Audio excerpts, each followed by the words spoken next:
speaking to David Satter, journalist and historian with unique insights into how the deformation and repression of the past is having terrible consequences for present-day Russia. David has written extensively about Russia and the Soviet Union, especially the decline and fall of the USSR and rise of post-Soviet Russia.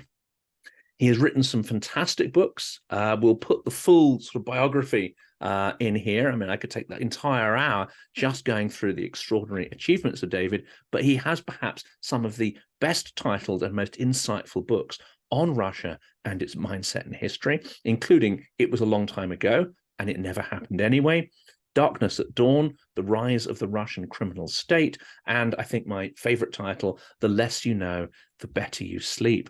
David, welcome back to the channel. Thank you. I'm glad to be with you, as always. Well, a lot has happened since we last spoke, and personally speaking, there's been some fairly sort of some momentous things happened on the channel. One of those, of course, is that I managed to get to Ukraine for the first time, and we recorded an event live in Ukraine, 5 hours of panel discussions, and that was an extraordinary experience, as well as, the various guests and so on. But also things have changed on the ground, haven't they? Do you get the impression that Ukraine has gone from being the sort of plucky underdog, moving now more into a position where it is starting to control the battlefield and the narrative? I think it's very hard for non-military specialists who are not tracking events on the ground day by day to be sure about the way things are going. It does appear that the addition of new weapons has made a difference for Ukraine, long-range missiles that they should have gotten much earlier, because of course there was a pressing need to take out Russian logistics. We're going into the rainy season now in Ukraine. It's hard to imagine that there's going to be a lot of movement during the next few months. And Ukraine has a problem with a war of attrition. Their population is a great deal smaller than that of Russia.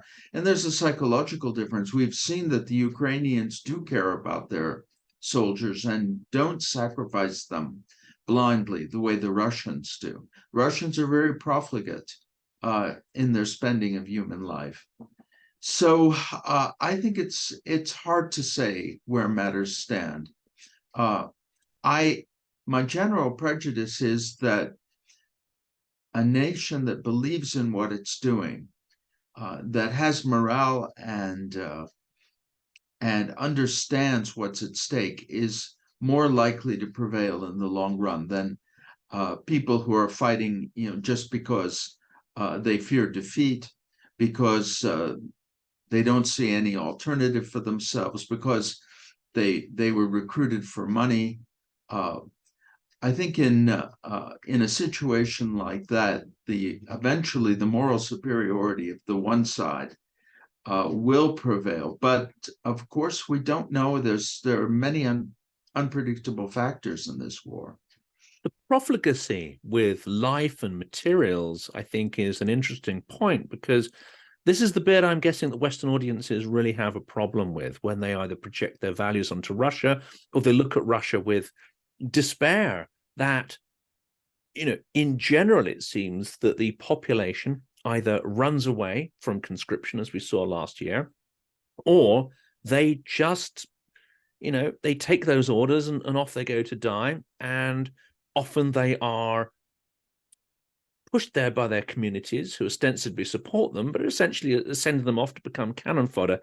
Are you seeing any evidence at all of pushback in the Russian population? And I say that specifically because I just watched a clip from Dagestan where we are starting to see a little bit of pushback, a little bit of people questioning why their children are being sent to die and questioning the point of that happening.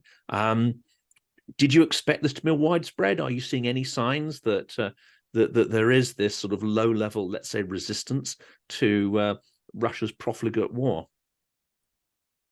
Oh, there has been low-level resistance. The number of, and in fact, the number of people who fled the country was a sign that that not everyone in Russia is fully enthusiastic about this meat grinder, which has been created.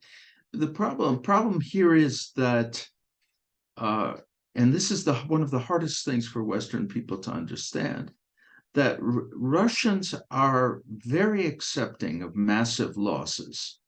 They experience grief when it's a question of their own children, their own family, people they know and care about. But wholesale slaughter, for example, in the American Civil War, after some of General Grant's battles in which he prevailed, he was nonetheless described by American society of the time, this is the 19th century, as a butcher. But that type of consideration just doesn't really have much effect. The Russians have been brought up on the story of the Second World War and the lesson that Russia prevailed just because of its willingness and ability to sustain absolutely horrendous casualties. And as we know from the history of the Second World War, that the Russians lost 3 times as many men as the Germans, even when they in battles in which they were victorious. We also know the history of the blocking units, which, by the way, have been reinstated in this present war. Units behind the lines that were ordered to and prepared to, and in fact did, open fire on those trying to retreat or to flee the scene of the battle. So it's unfortunately what developed in the 19th century in the revolutionary movement, and what became dogma under the Soviets, was the notion of individual as raw material.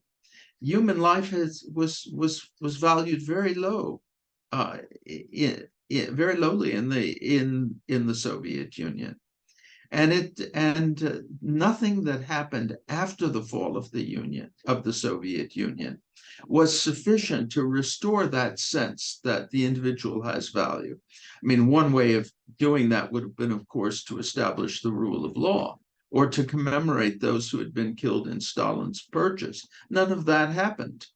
So you had a society which underwent a massive economic transformation. It was transformed from a state-owned economy to a largely private economy, although now, in fact, a lot of the economy is again state-owned. But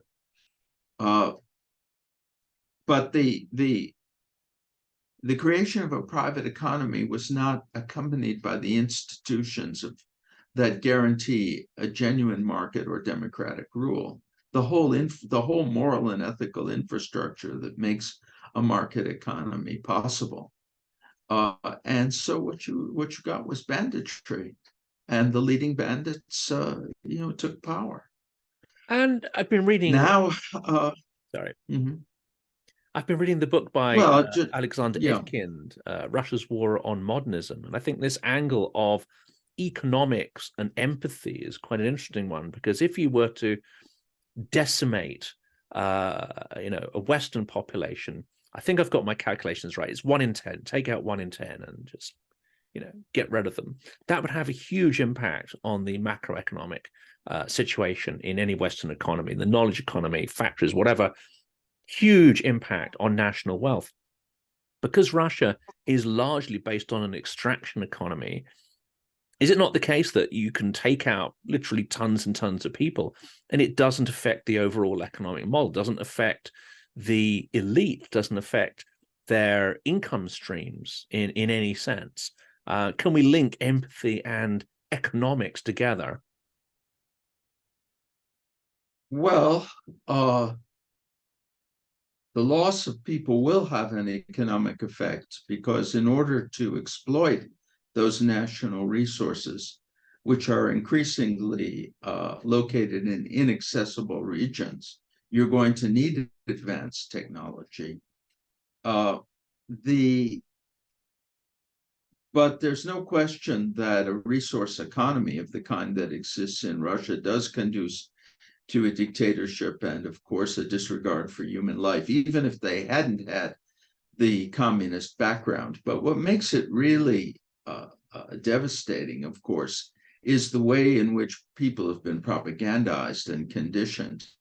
And under these circumstances, with the war now entering a prolonged phase, apparently, that indoctrination is only being intensified with military training in the schools and rewriting of textbooks, not to mention the fact that there's those who survived the war are being paid, and their families are in many cases being paid handsomely. And there's this terrible indifference in Russia toward those who've died. I mean, we see that in the way in which bodies are left on the battlefield, that the bureaucracy raises questions about paying out to widows and children if there's no proof of death, although in fact it's pretty clear that the person in question has been killed. There was one incident that really brought home to me just how serious this psychological problem is and how it affects the mentality of the country. There was a case in the city of Nizhny Tagil in Siberia, Western Siberia, where they make the tanks, where it was called the Tank City at one point. And it's also a place where there are a lot of criminal elements, a lot of people who were exiled to that part of the world. In any case, a gang began kidnapping young girls on the street, holding them prisoner, using them as prostitutes, and then killing them. And this was going on for a number of years. And when the gang was uncovered, and the missing girls were identified, there was literally no reaction from the population of Nizhny Tagil. No candles, no services, no memorials. And the girls who escaped somehow were very reluctant even to provide details to the police about what had happened. They didn't want to be bothered, even though, including where eventually the burial places of the victims were discovered. But you would never get that kind of mass indifference in a Western city or in a Western society. When it happens to someone else in Russia, there's often a failure to identify, or a sense that, well, this is routine. There was very little empathy for the victims of contract killings during the 1990s, people who were killed in commercial disputes. And I remember one case, a bomb that was intended for a businessman went off, and his wife, who answered the door by mistake, was killed. And the local investigator was asked about the case, and he said, frankly, we have so many such cases now, I just don't remember it. So we're one of the terrible things that characterize modern Russia, characterize the Soviet Union, and modern Russia is no exception. In fact, in some ways, the tendencies have even become more extreme. Is this idea that human beings are absolutely expendable? When the throwing in of mobilized soldiers into battle with little preparation, or convicts who also had very little preparation, and holding back more experienced troops who could have reinforced them and spared them the massive casualties. That's something that I can't imagine that any Western army would operate that way. They wouldn't operate that way making use of convicts or of human wave attacks. This sort of thing is reminiscent of what happened in the Battle of Moscow. Right when the Germans were approaching Moscow, there was the so-called Rzhev salient, and it looked like the Germans would be in Moscow in days, and they mustered volunteers, so-called, except it was difficult not to volunteer. Many of them were Moscow intellectuals or people in intellectual professions sent there, and very, very few people survived. They were simply cannon fodder, untrained, unprepared, ill-equipped. And it was only later that the forces that were being held back, the more capable forces, they diverted the attention of the Germans. They cost the Germans something in the way of casualties, but of course they were no match for them. But it was at that then, once they had been destroyed, more prepared units confronted the Germans, and in fact did stop them. But so we see this terrible Soviet-style disregard for the individual reappearing in post-Soviet Russia, and in some ways being magnified. And this is important to remember when we discuss the whole issue of should we aid Ukraine? What's at stake here? Well, what's at stake is, on the one hand, the independence of a country, Ukraine, the principle of the inviolability of borders, which of course was fundamental to preserving peace in the post-war world. Those are very important things. But we're also dealing with a specific, the need to combat a specific attitude toward the individual. The notion that it's okay for a country to be ruled by gangsters and for the population to be simply cannon fodder for the ambitions and goals of that criminal group. The idea the individual has no, of course, this is the terrorist, this is the kind of death cult that exists in Russia, also exists in the Middle East with Hamas as well. They have the same attitude toward the civilians of, for example, of Gaza, not to mention of Israel.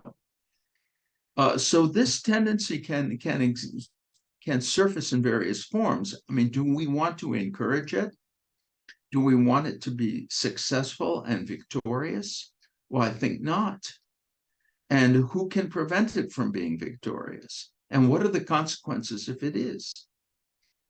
These are things that we have to bear in mind, and that I think that the debate, for example, in the United States, where I'm located now, is not sufficiently focused on these fundamental issues.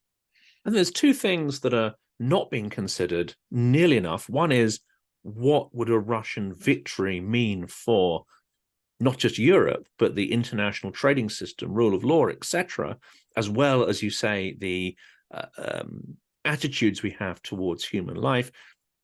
Also now with what's happening in Israel, what's happening across Africa, there's little reported with the incursions of Wagner. I think there's been 9 or 10 insurrections in the last year across the Sahel region, where Wagner is implicated in practically all of them.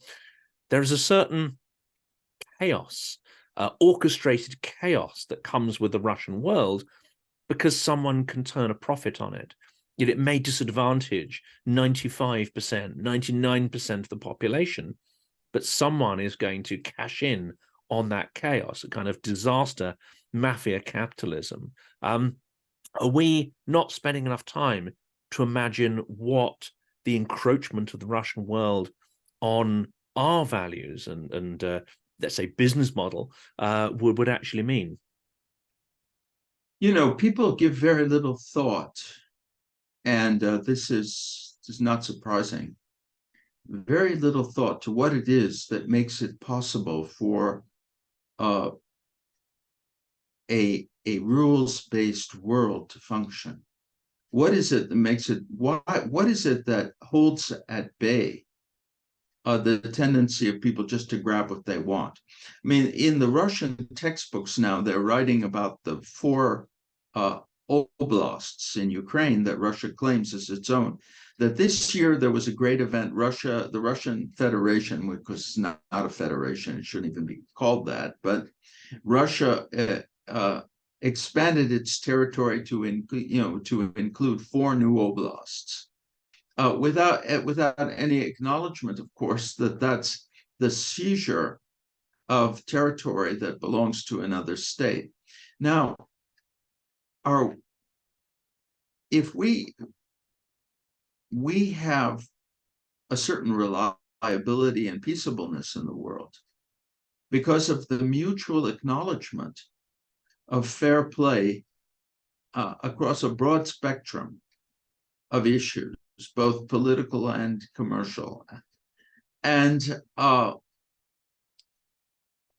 mean, even the fact that people pay for goods,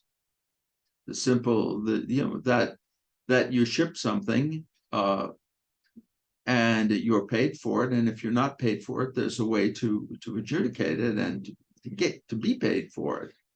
All the more important in the case of respect for national boundaries and the rights of foreign citizens.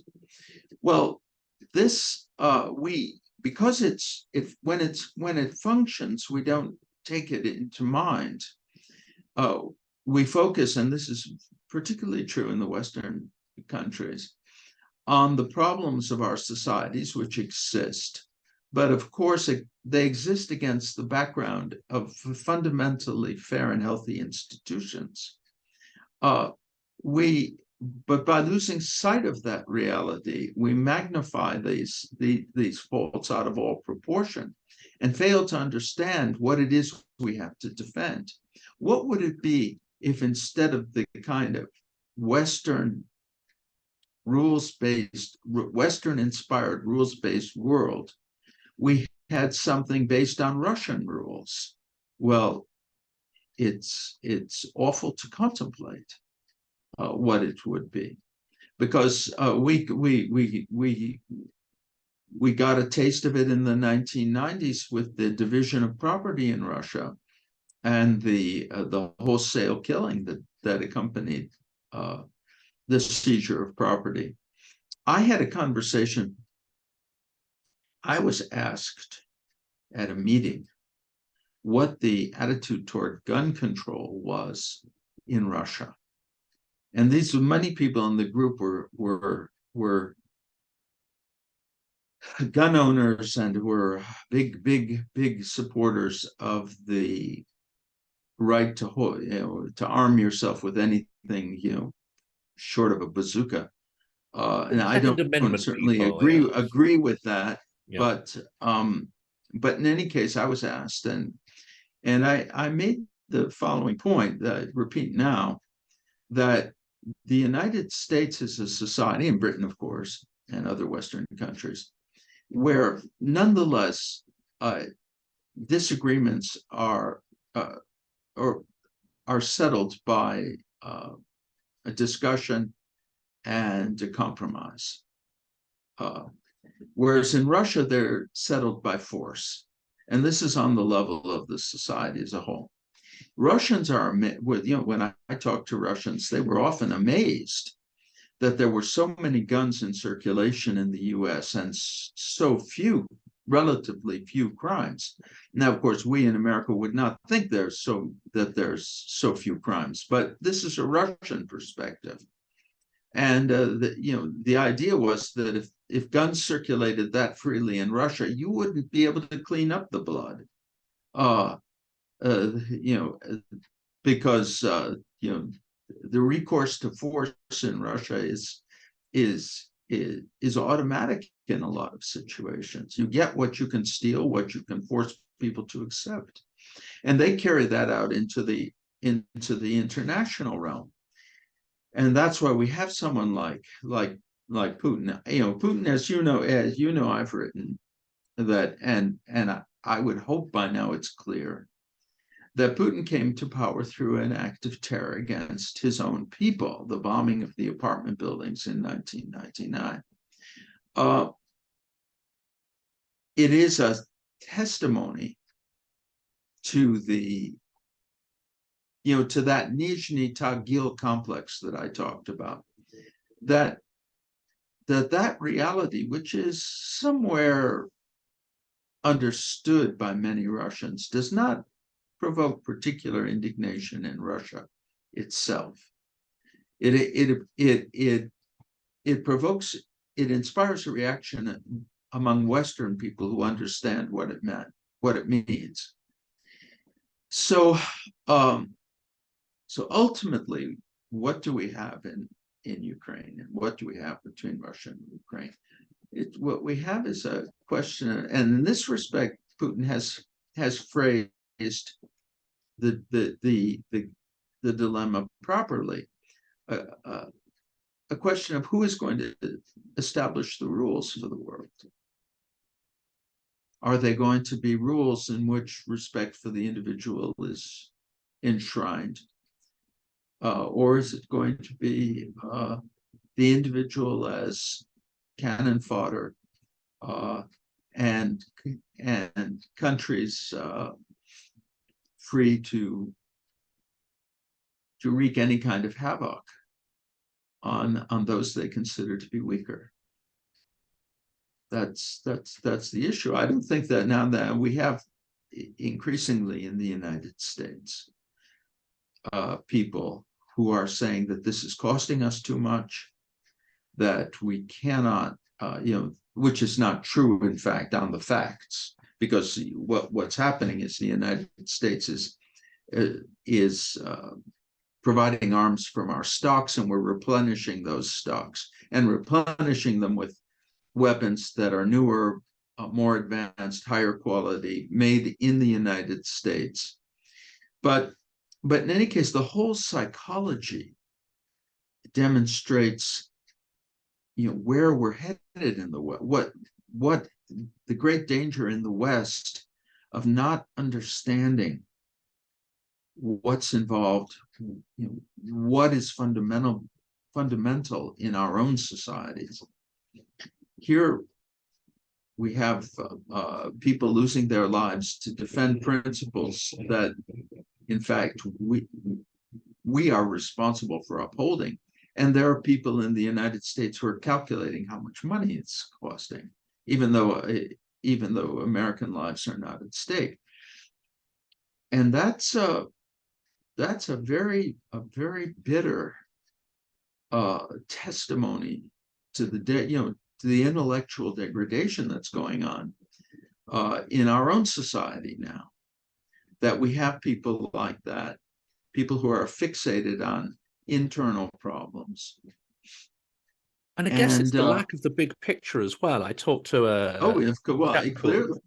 I mean, Jerry Hendricks is an expert on US naval history. He pointed out the costs of policing the international order in terms of maritime strength, but he also very effectively pointed out what would be the loss to the American economy and the loss of jobs if that rules-based free trade system was to become balkanized, or even, dare I say it, piratized, as would happen if Russia was in charge of it. Of course, the economic hit to the US is unfathomable. Not sort of 5% of the annual military budget, which I think is the latest figures on what's going to Ukraine. It would be a devastating impact on American jobs and wealth if that system that has held sway over the last sort of 80 years. That's an argument, I think, Jonathan, that people need to hear. But ultimately,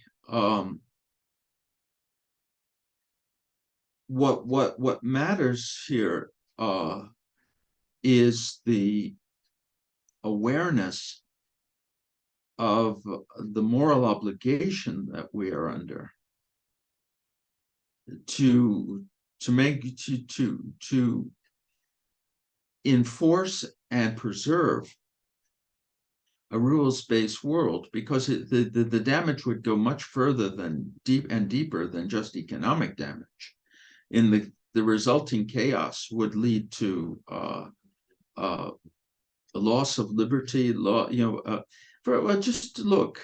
Let's take a simple example. In London, the Russians murdered Alexander Litvinenko, a British subject, and he was murdered by being poisoned with a radioactive isotope. Now,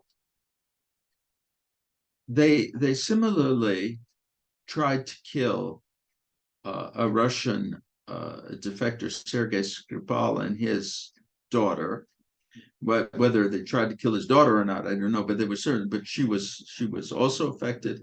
A British subject was also killed when the poison that was used was. She was killed when she somehow uncovered the poison or became exposed to it. Skripal and his daughter apparently have survived, but who knows in what condition. But do we want a situation in which they feel free to expand that kind of activity and expand it beyond those people that they consider traitors to those who, for example, criticize them, and go beyond former Russian citizens to Western citizens? I mean, bear in mind, there are no limits here necessarily, no ethical limits. Putin, people like Putin are mass produced in Russia and were in the Soviet Union, without ethics, without who have substituted an understanding of right and wrong for an understanding of right and wrong, what they deem to be the interests of the state, and then identify themselves with the state. So it becomes their interest. And we'll just take the apartment bombings. What went through their minds when they decided that they were going to blow up and murder people in their beds in order to seize power? Well, they just, they would justify it, say that it was, politically justified, that this was in the interest of the state. And the fact that there was so little reaction then, and there's even now, is a reflection of the fact that many Russians, at some level, agree with them. And we don't want that mentality to spread, and we can't afford it. It's a domino effect. I know they talked about the this was a term applied in the 60s, wasn't it, to communist encroachment in Asia and around the world. Was the domino effect. If one country falls, another one will, etc., etc. And whether that's true or not, I think people are got some distance to that and are perhaps cynical about that. What it seems to me about what Russia can do and is prepared to do is that there's a genuine domino effect here. If they can foster insurrection, instability in a country neighboring their sphere of influence, then there's no limit to how that trick can be played, whether it's false flag or apartment bombings or assassinations or whatever it happens to be, some kind of orchestrated chaos. That methodology will work time and time again until it is stopped. Putin, I think, will not stop until he is stopped. That's a phrase I heard right in the first weeks of the full-scale war. I'm not sure that message is really getting through to most people. Well, I think that there are a lot of people understand it intuitively. There is an intuitive understanding on the part of many people that is the case. The fact is that the existence of a world that's based on universal values and the Western heritage is a standing threat to regimes like the one that exists in Russia, because it's a fundamental challenge to their legitimacy. Even the very fact that you have to tell the truth about the crimes that have been committed. Well, Russia, Russian leaders can't tell the truth about the crimes that have been committed and preserve their legitimacy in the eyes of many people. So they are by their nature, almost by definition, enemies of the liberty of others and the decent institutions of others.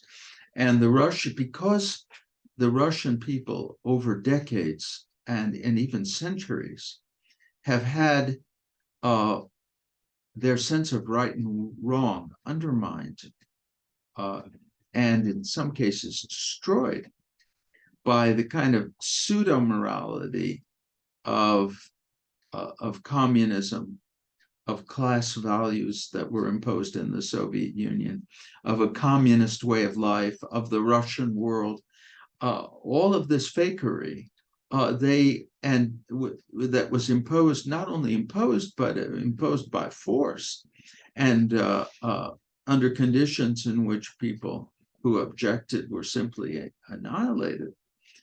They have been turned into, in many cases, the cogs in a movement. Russia's organized like a movement, has the mentality of a movement. A movement, the individual doesn't matter. It's only the goal of the movement. When I was a correspondent in Moscow for the Financial Times, I took a boat from Nakhodka in the Far East to Yokohama in Japan. And late at night, I had a conversation I'll never forget with some of the young crew members. This was at the height of the détente policy. This back in the late 70s. And they said to me, well, what do you think? Is there going to be a war? And the question struck me as, there was no reason to believe that we were on the verge of war. In fact, we were exchanging visits. There were the disarmament treaties. There were the Helsinki agreements. But yet they asked this question as if it was the most natural thing to ask, because for Russians, war is a natural state of affairs. I used to kind of smile when I would travel through the Soviet Union from one hero city to the next, with all of the monuments, and you arrive on the train and you would hear over the radio, we're arriving in Moscow, Hero City, Moscow, in 10 minutes, or Hero City, Leningrad. They were both hero cities. It was only, after some time I realized how sinister it was, that that this is the psychology of war that's constantly being cultivated.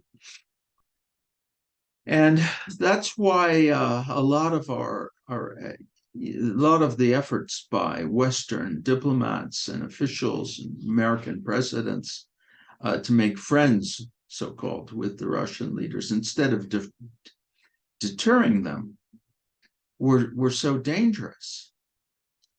Boris Nemtsov, who was murdered in 2015, and I had a long talk with the person who became the chief Russia advisor for President Obama before he kind of really took over his duties, tried to explain to him that there's, the United States should not be even thinking in terms of a reset. This was after the invasion of Georgia, after the murder of Anna Politkovskaya, after the murder of Alexander Litvinenko. That what was necessary was deterrence, and that Putin was dangerous. First of all, President Obama would not have wanted to hear it, because he was under the impression that his experience as a community organizer in Chicago qualified him to make judgments in world affairs. And the people who were anxious to hold positions with him didn't want to hear it, because they knew what it was they had to say. But that kind of superficiality, it comes at a cost. And there's a difference, isn't there, also in character? So maybe the motivation, maybe the mechanics of Russian imperialism are the same, but there is a distinct change in tone. So what is your experience, or what do you think the contrast is between your experience of the 70s of Russian propaganda, very ideologically based, probably rather boring, and many people maybe just let it brush over them? Compare that to now, and you have extreme nationalistic, identity-based rhetoric. You have extreme genocidal rhetoric on a near daily basis. And unfortunately, both of us can hear the full force of that in the original. What are the key differences, do you think, in the ways that the Russian leadership hacks the minds of its populace? Well, Russia's at war now, and it's at war. During the Soviet period, the Ukrainians were always held up as the lead, after the Russians, of course, the leading Soviet nationality. In the lead were always the Russians and the Ukrainians, then everybody else. Jews were not mentioned, but so therefore, and many Russians have relatives in Ukraine, many have lived in Ukraine, many are themselves of Ukrainian descent. So in order to create some kind of war psychology, they do have to, they have to emphasize national differences and supposed atrocities. But the same thing happened in the Second World War. The Russian propaganda, the Soviet propaganda, internationalism, freeing the working class, and so on, that would never have won the Second World War. They, shortly after it became clear that Germany was achieving devastating victories, they fell back on Russian nationalism, and it became not the great anti-imperialist struggle, but the great patriotic war. So these themes are always, the default once Russia ends up in a full-scale war. On the other hand, the internationalist propaganda is good for subversion, particularly in peacetime. And in the Soviet case, it helped acquire ideological allies. In the Russian case, it's been, of course, less successful, but still they're trying at least to extend their influence to the Russian diaspora and gain support there. And they've had some success with that. Maybe not as much as they wanted, but there has been some. And the last area I think to focus on is perhaps the most worrying one. As we come to a period now where it does seem that a Ukrainian victory, even a maximalist victory, is by no means impossible, and that Russia, despite its militaristic culture over centuries, does not seem to be actually that proficient at war, which is a extraordinary failure, given that that's the one thing they seem to base their culture on. We then turn to the post-war scenario. Now, what you've described here is Russia that actually has no real values apart from power and control of resources, and is willing to change the narrative, mix the narrative up to achieve those ends. Is it plausible that actually, rather than a fascistic regime following Putin, which we would want to have nothing to do with, you may end up with a puppet liberal regime, possibly led by someone like Ksenia Sobchak, someone who is going to allow the West to re-engage, have that reset that some countries are still desperate for, let Russia back into the fold without exacting a proper monetary and moral price for the crimes that they've committed. Well, I don't think Ksenia Sobchak would be a candidate, but what might happen if, there are many imponderables here, but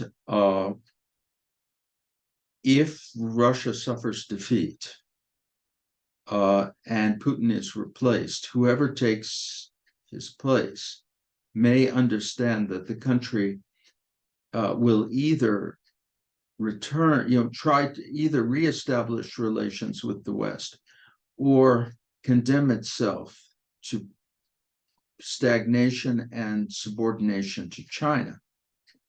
And that's not a difficult scenario to foresee. So even without having much in the way of liberal instincts, there may be those take the case of Muammar Gaddafi, who paid huge damages to the relatives of those who were killed on the Pan Am flight that was shot down. Yeah, Lockerbie in Scotland, wasn't it? Yeah. Over Lockerbie, in order to be readmitted to the Western economic and political world. So anything, surprising things are possible. If it's an extreme nationalist group that takes over in the wake of a Russian defeat. Well, first of all, we're presuming a Russian defeat, which is something that we can't be sure of. But for the sake of discussion, let's say that's what happens. An extreme nationalist faction would probably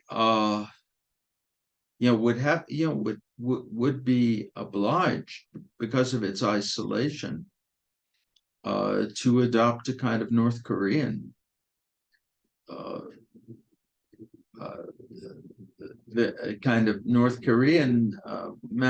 style of management, and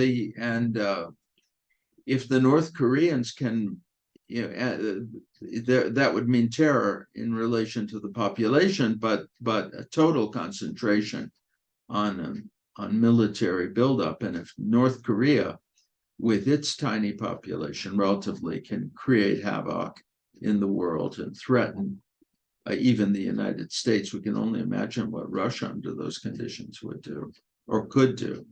In some ways, isn't that easier, though? Because it's quite clear the nature of that regime. Their techniques are quite transparent. If it was a puppet liberal regime with a nominally liberal leader, but the strings are being pulled by the Sylvie, by the sort of FSB, KGB cults behind it, which, if you read Felshtinsky and others, is highly likely, because they've been a significant role in Russian politics since possibly not even just the revolution, but from the 1870s, when the police infrastructure started to be developed under the Tsars. That in a way is more dangerous, is it not? Because it could lull us into resetting relations, whereas what you're resetting with is, dare I say it simplistically, the wolf in sheep's clothing. Well, that's a danger that one would have to be aware of, that a new regime seeking to reestablish relations with the West could be well seeking, once again, to get access to Western money and technology. But I think there would be, in the aftermath of this kind of terrible war, pretty serious demands imposed on Russia. I mean, I can't speak for what our governments would do, the Western governments, US, UK, and the other Western countries. But that I would hope that nothing would be taken on faith. And the distinction that people make between the Siloviki, the FSB, security services, and the Russian rulers in general is that's an internal distinction inside the inside Russia. But for the purposes of the outside world, they're really all pretty much the same. The people around Yeltsin used the FSB in order to gain power, and then once they were in power, then Putin staffed the bureaucracy with former security people, but many of his closest friends were not former FSB, and also we forget that Putin himself was was on the side, was again, opposed the coup when he worked for Anatoly Sobchak, the mayor of St. Petersburg, the August 1991 coup. Putin and Sobchak worked against it, and its purpose was to restore to preserve the Soviet Union. So I think that what you have is that people throughout the ruling structure in Russia who are distinguished not so much by belonging to the security services or the bureaucracy or some other, or the military, but rather their pursuit of power and their complete indifference to any kind of moral criteria. So I mean, that's something to bear in mind. And but in the interest of power and in the interest of saving the country to some extent, to the degree that those sentiments even exist, they may feel that they don't want to be under the tutelage of China and control. Absolutely, and materially, I'm sure they still hanker after the Western luxuries as opposed. Well, I was told, for example, that since the war began, and I this is a report I got, they've sold 23 million Chinese-made iPhones in Russia. 23 million have been, and they work very badly, and people are complaining about them. Whether Chinese Indian technology is going to substitute for Western technology, and what the long-range consequences of that will be, and and anyone who comes into power after Putin can blame everything on Putin. That's also the Russian way. And the last question, I think, because your time is precious, and I know you've got a lot of writing to get done. Russian experts are in huge demand at the moment. The last question really is on incrementalism and the incremental supply of weaponry. There does seem to be, with ATACMS and others, eventually we get there, and what Ukraine demands is eventually supplied, but potentially on a slower basis and not in the quantities and not the exact kind of calibers and type of weapons that are required. The simple question is, should we be arming Ukraine and supporting Ukraine for a much swifter and more decisive victory against Russia on Ukrainian soil? Well, the longer it goes on, the more innocent people are going to be killed. This is what can we say? I